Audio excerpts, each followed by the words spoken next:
5 seconds to go.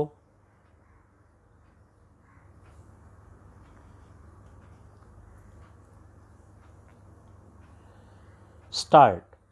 After completion of the investigation, charge sheet under section 302 IPC was filed against the appellant. In order to prove its accusations against the appellant, the prosecution examined in all 7 witnesses, out of whom PW1 and PW2 were the eyewitnesses. The documents prepared during the investigation were also filed in support of the case. The appellant, in his statement recorded under section 313 of the Code of Criminal Procedure, denied his involvement in the crime. His plea was that a false case has been registered against him.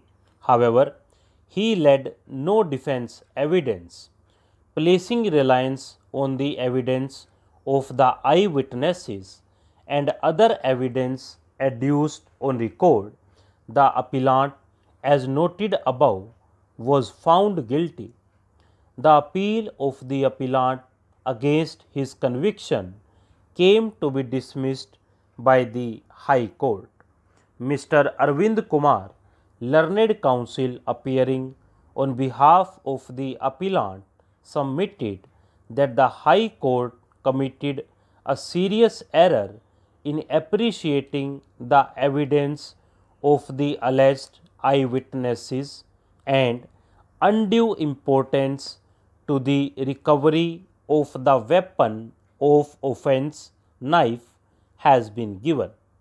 It was urged that the High Court has failed to take cognizance of the fact that no motive has been attributed to the appellant for commission of the offence. Therefore, the appellant could not have been found guilty of the charge levelled against him.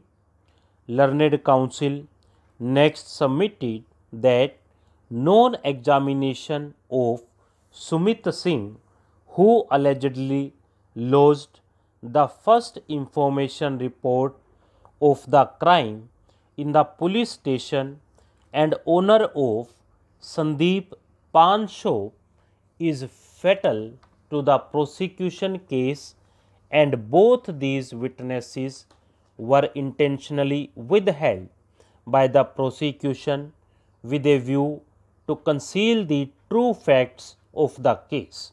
Thus, according to the learned counsel, the prosecution has failed to establish the charge of murder against the appellant beyond reasonable doubt.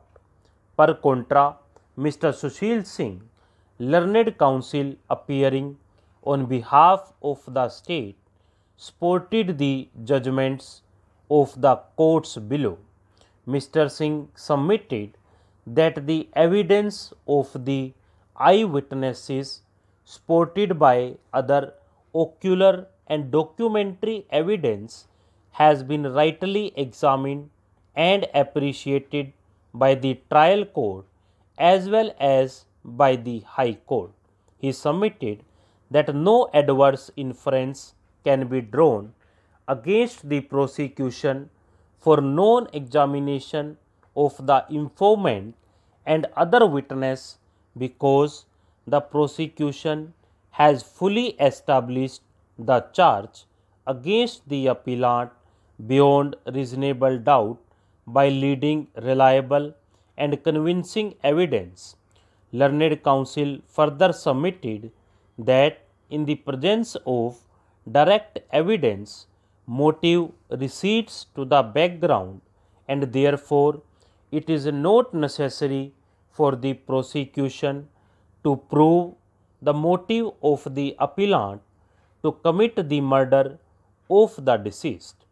We are unable to accept the contention of the learned counsel for the appellant that the conduct of the eyewitnesses is unnatural, as they had not disclosed the genesis of the incident to the members of the family of the deceased on the same day, or they had not immediately reported the matter to the police.